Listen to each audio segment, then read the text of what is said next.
مطلب سپوز کسی میں باقی ساری چیزیں ٹھیک ہے, ایک دو ہی غلطیاں ہیں, اور وہ یہی ہے کہ اگر آپ اسے کوئی بات سمجھاتے ہیں تو اس کو لگتا ہے کہ آپ اس پہ اٹیک کر رہے ہیں, ڈیفینسو موڈ میں چلے جاتے ہیں. موسٹلی یہی ہم نے دیکھنے میں آتا ہے, رائٹ. سو یہ بتائیں کہ آخر سمجھنا کہ وہ بات جو سمجھائی جا رہی ہے وہ صرف سمجھانے کے لیے ہو رہی ہے, نہ کہ اٹیک کرنے کے لیے ہو رہی ہے, یہ بات سمجھ کسی کو کیوں نہیں آتی؟ اس کے پیچھے کیا وجوہات ہو سکتی ہیں؟ دیکھو ہم بچپن سے نا لے کے اپنی سیفٹی, سیکیورٹی, بہت سے ایسے جو اٹیچمنٹ سٹائلز ہوتے ہیں ہمارے اماں ابا کے ساتھ ہوتے ہیں, بہن بھائیوں کے ساتھ ہوتے ہیں, رشتہ داروں کے ساتھ ہوتے ہیں, انہی کی بیسس پہ نا آگے بھی پیٹرن کنیکٹ کر رہے ہوتے ہیں. وہ انسیکیورٹی, وہ اینشیس ٹریٹس, وہی ساری چیزیں ہم شادی میں بھی پریکٹس کر رہے ہوتے ہیں نا. ہم اگر انسیکیور ہیں اوور آل, ہمیں لگتا ہے کہ ہمیں اٹینشن نہیں دی جا رہی, ہمیں یہ لگتا ہے کہ ہمیں اس طرح سے سرایا نہیں جا رہا, ہمیں لگتا ہے کہ میں بہت سپیریئر ہوں, تو میں بچپن سے وہ اٹیچمنٹ سٹائل لے کے پل رہا ہوں نا, یا پل رہی ہوں, تو اس کی بیسس پہ میں شادی میں بھی وہی پریکٹس کروں گی. شادی میں تو میں چینج نہیں. میں ہمیشہ کہتی ہوں, جب بھی جوڑا میرے پاس آتا ہے تو میں ان سے کہتی ہوں, آپ لوگوں نے پری میرٹل کاؤنسلنگ جب میں کر رہی ہوتی ہوں تو میں کہتی ہوں آپ لوگ ایک دوسرے کی عادات کے ساتھ رہو گے, جسموں کے ساتھ بہت بعد میں اور بہت کم ٹائم کے لیے رہا جاتا ہے. عادات کے ساتھ, حسلت کے ساتھ, آپ کی خصوصیات کے ساتھ آپ لوگ رہتے ہو, لیکن اس پہ کون کام کرتا ہے ہمارے معاشرے کے اندر؟ ہم یہ دیکھتے ہیں کہ ہم نے میٹرلسٹک دور کے اندر کپڑا, جوتا, سب کچھ, مکان, گاڑی, سب پلان کر لیا ہوتا ہے, لیکن ہم نے یہ پلان نہیں کیا ہوتا ہے کہ جب میں آرگومنٹیشن پہ جاؤں گی تو کتنی سپیس مجھے دینی ہے کہ میں تمہیں سنوں. جیسے کمیونیکیشن ہم کہتے ہیں ہم بات کر لیتے ہیں, بات کرنے کا طریقہ کار نہیں پتا. ہم جو پرفیکٹ کپل اور وہ جو ایک لینڈ لائٹ کی دنیا سے اٹھے ہوئے لوگ ہوتے ہیں, اور وہ جو سامنے ہمارے پاس ماڈلز کے لیول پہ آتے ہیں, ہم انہیں سمجھتے ہیں کہ ان کے مزاجوں کے اندر کبھی چینج نہیں آتا. بہت اچھا آپ نے پوائنٹ ریز کیا. اکثر یہ دیکھنے میں آتا ہے کہ جو کہ میں دیکھتا ہوں کہ سوشل میڈیا جو ہے نا, اس نے بھی بہت ساری چیزوں میں جو ہے نا وہ تباہی پھیلائی ہوئی ہے. خواتین کے حوالے سے بہت ساری ایسی چیزیں, جس طریقے سے ایک سمپل کوٹ لے لیتے ہیں کہ مرد کی ذمہ کیا کیا ہے, نان نفقہ کا جو چیزیں ہیں, اس میں حدیث کچھ اور کہتی ہے. لیکن کل بھی میں ایک پوسٹ پڑھ رہا تھا, ایک خاتون نے شیئر کیا تھا, اس پہ بہت ایگزیجریشن لکھی ہوئی تھی کہ اسلام میں مرد کے اوپر یہ بھی ہے, مرد کے اوپر یہ بھی ہے, مرد کے اوپر یہ بھی ہے, مرد کے اوپر یہ بھی ہے. ٹھیک ہے, وہ ایک سمجھ میں آتی ہے چیز, لیکن آن دی ادر ہینڈ جب آرگیومنٹ ہوتا ہے, اس آرگیومنٹ میں جو آپ نے استعمال کیا نا, لہجے کا استعمال ہونا بہت ضروری ہوتا ہے. دیکھیں, اگر مرد کی غلطی ہے یا عورت کی غلطی ہے, آپ اس کو جا کے غلطی بتائیں گے نا, ٹھیک ہے, تو شاید وہ غلطی نہ ہو, آپ کے پرسپیکٹو میں لگ رہی ہو, اور وہ غلطی ہو بھی جس پر وہ اگلا بندہ شرمندہ ہو, آپ سے معافی مانگے, یا سب کچھ اس پہ ہو. لیکن جب آپ اس کو جا کے لہجہ میں ایسے بولیں گے نا, اور وہ سارا ماحول جو آپ کے آس پاس ہوگا, چاہے وہ آپ کی فیملی میں آپ کے پیرنٹس کا ہو یا آپ کے آس پاس آپ کے دوست ہوں, جب وہ سارا ڈسٹرب ہوگا تو ایک مرد کو ایسا محسوس ہوتا ہے کہ یہ اٹیکنگ فیکٹر, ڈسرسپیکٹفل, اور پھر میم اس میں جب ظاہری بات ہے دونوں طرف سے ڈیبیٹ ہائی ہو جاتی ہے.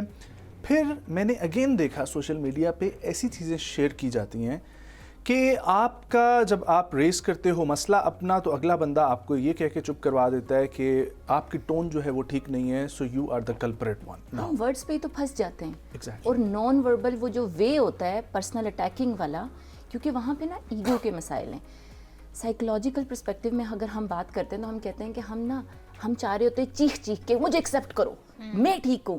یہ جو میں کی زبان کے اندر ہم تکرار میں جاتے ہیں, وہیں پہ تو ہم گھر توڑ رہے ہوتے ہیں. بٹ ون تھنگ اگین میم, جو پرابلم فیس جو ہے وہ کرنا پڑتی ہے لوگوں کو, کیونکہ یہ آپ کا شعبہ ہے, آپ مجھے بہتر سے گائیڈ کر سکتی ہیں. ایکچولی میرے بہت سارے دوست ایسے ہیں جن کے ساتھ بس اللہ نے مجھے یہ کیا ہوا ہے کہ وہ مجھ سے اپنے آگے مسائل شیئر کرتے ہیں, میں اپنی سمجھ کے مطابق ان کو جو بتاتا ہوتا ہوں. تو اکثر یہ جو ہے نا جو پرابلم فیس کرنی پڑتی ہے ٹون کے حوالے سے جو ہے یہ پرابلم آ جاتی ہے. پھر آپ جو میں کہہ رہی ہیں, دیکھیں اکثر مرد میرے ساتھ یہ ڈسکس کرتے ہیں کہ ہم اپنی وائفز کے ساتھ اتنے اچھے ہیں کہ اگر یونیورس ورسز از آ جائے گا نا, تو اس میں ہم ان کو بچانے کے لیے کچھ بھی کر دیں گے. لیکن when we are in the argument, then it's you versus me. And I am living back 25 years and 26 years of my life. تو تھوڑی سی ایگو تو میری ہوگی نا جو ہرٹ ہوگی. دیکھو ایک چیز ہے کہ کوئی بھی کنفلکٹ کو مینیج کرنے کا طریقہ کار ہوتا ہے. ہمارے ہاں یہ کہا جاتا ہے مجھے جیتنے دو, میں ہی اس سربراہ ہوں یا میں ہی لیڈ کر رہی ہوں.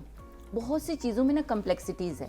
ہماری لرننگ سٹائل کے اندر ہمیں یہ نہیں بتایا جاتا کہ جب کنفلکٹ بنتا ہے تو اس کو ڈسکس کر کے پارک کیا جاتا ہے, اسے ان ریزالو نہیں چھوڑا جاتا.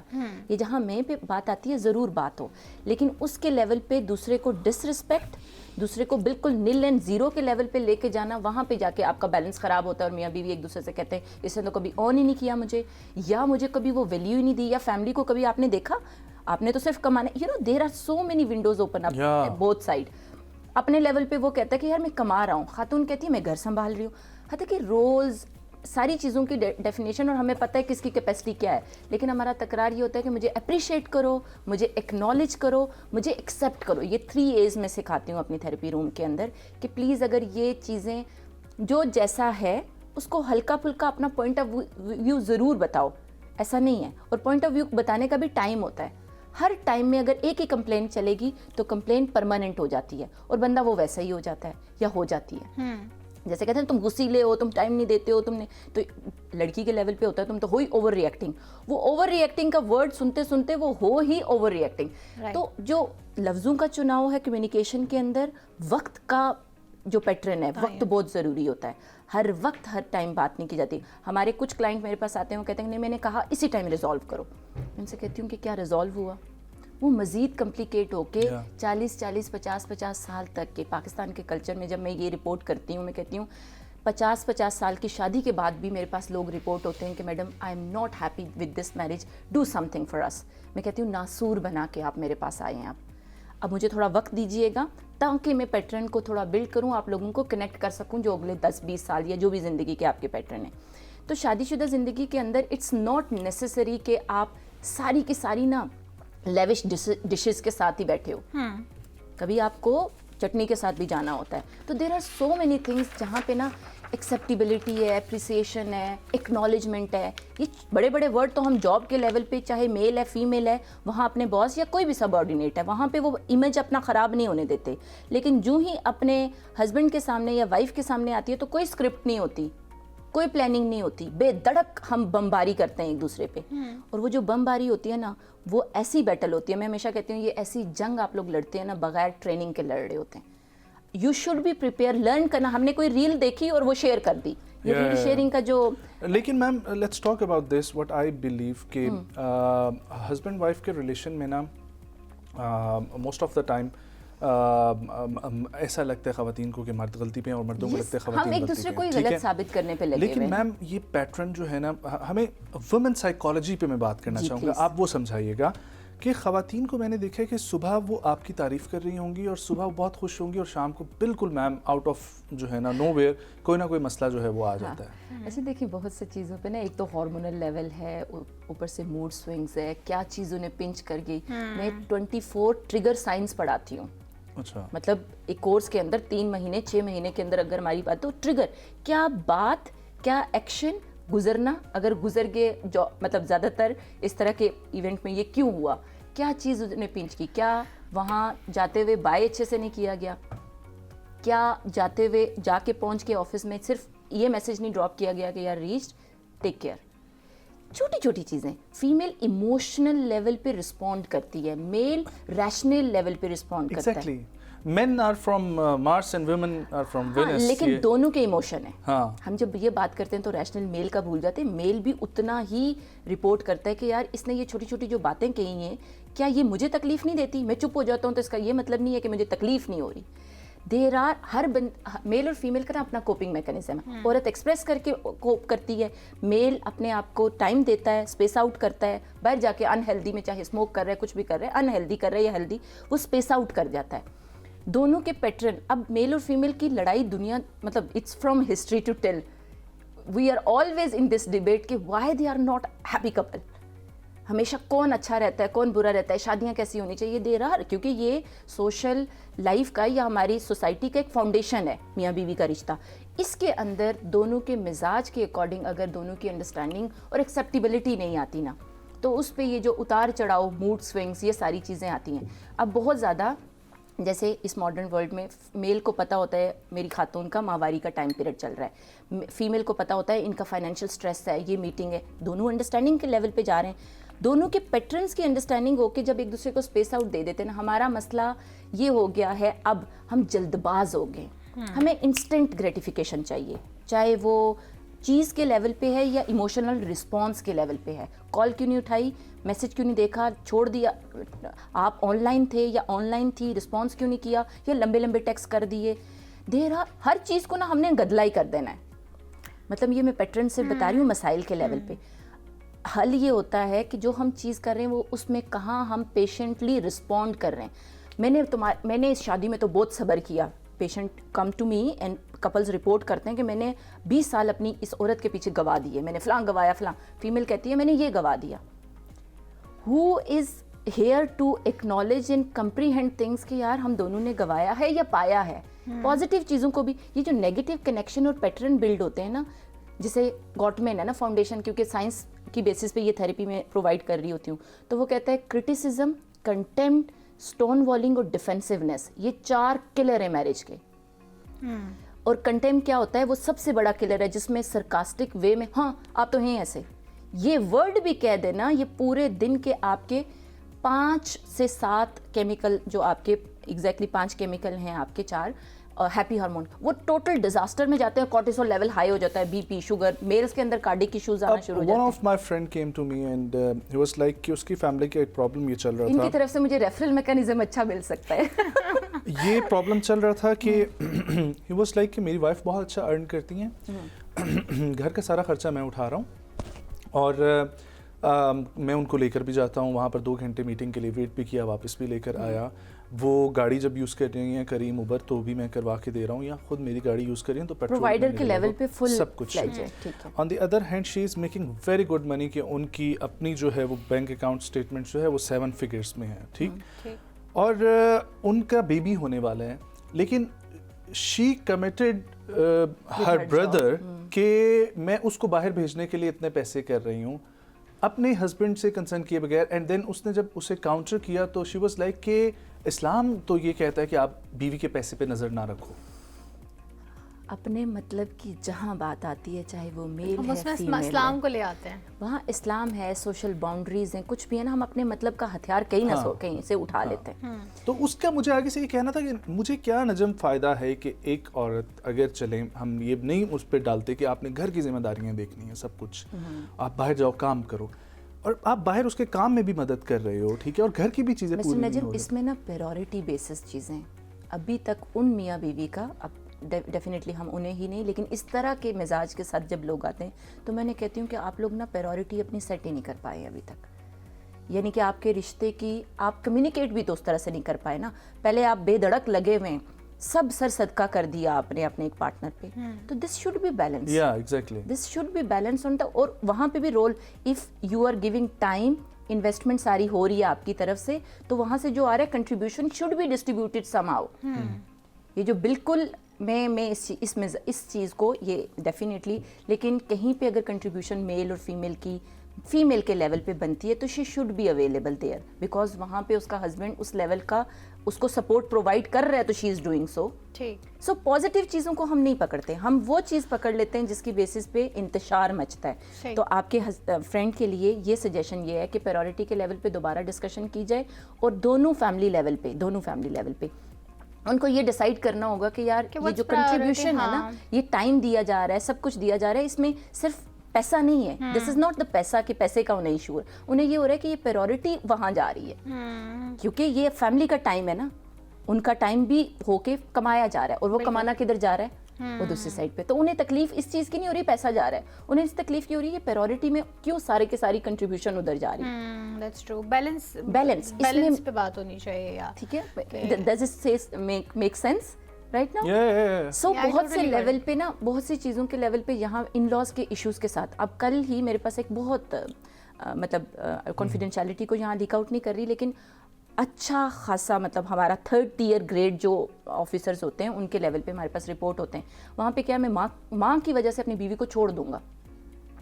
آتے ساتھ بیٹھتے ہوئے انہوں نے یہ کہا, because she is not adjustable, وہ ہنس کے بات نہیں کرتی میری مدر سے.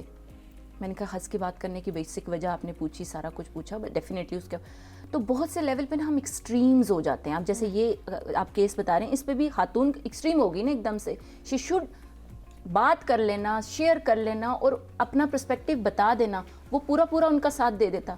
بعض ان اناؤنسڈ چیزیں بھی ہم کرتے ہیں نا, تو ان لاز کے لیول پہ دونوں لیول پہ بیلنسنگ ہونا ضروری ہے. یہ ایک یونٹ ہوتا ہے. بعض کا ہم ہوتا ہے جب ہمارے بہن بھائیوں کی بات ہوتی ہے تو ہمارے بہن بھائی آ جاتے ہیں, پھر ہم بہن بن جاتے ہیں یا بھائی بن جاتے ہیں یا بیٹا بن جاتے ہیں. اس ٹائم میں نا رول کی سوئچنگ جو ہے نا وہ ماڈریشن پہ نہیں رہتی. اس ٹائم پہ آپ کو یہ آئیڈینٹیفائی کرنا ہوتا ہے کہ یار میرا رول ابھی جو میرے رشتے میں ہے بیسکس میں کہاں پہ ہوں. اور وہاں پہ میں نے دیکھا ان کیسز کے اندر جہاں پہ اسے پتہ ہوتا ہے کہ وائف اور بچے دا فرسٹ پرائیورٹی یونٹ, وہاں پہ اتنے کمپرومائزز نہیں بنتے.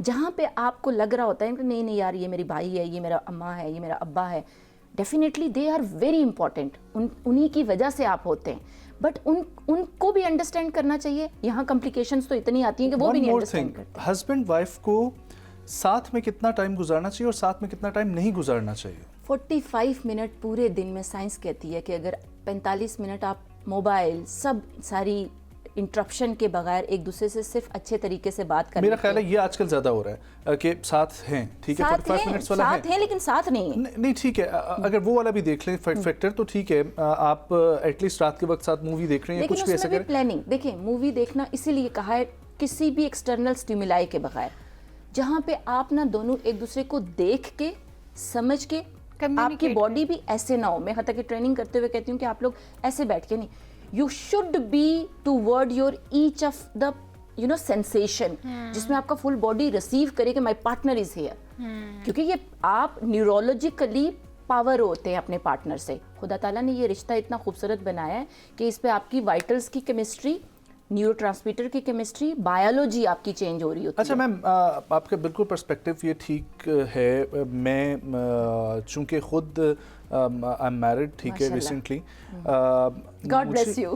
تھینک یو سو مچ, جزاک اللہ. میں یہ سمجھتا ہوں کہ ایک دوسرے سے جو ہے نا وہ انسان کو ڈیلی نہیں صحیح لیکن کچھ دنوں بعد بریک لازمی چاہیے, اسپیس چاہیے. ہاں یہ اسپیس تو اتنی دیکھیے, وہ جو ہر دوسرا بندہ می ٹائم اور یار مجھے تھوڑا سا ٹائم دے دو یا مجھے خود کو دیکھنا ہے, وہاں پہ لاس نہیں. وہاں پہ اگر کسی بھی پارٹنر کی ایک اس کی ہیبٹ ہے کہ اسے مووی دیکھنا اچھا لگتا ہے, سوئمنگ کرنا اچھا لگتا ہے, جمنگ کرنا اچھا لگتا ہے, وٹ ایور ہز چوائس اور her choice, it should be per day کے لیول پہ. اچھا دیکھیں, ایک اور چیز میں یہاں پہ مینشن کر دیتی ہوں.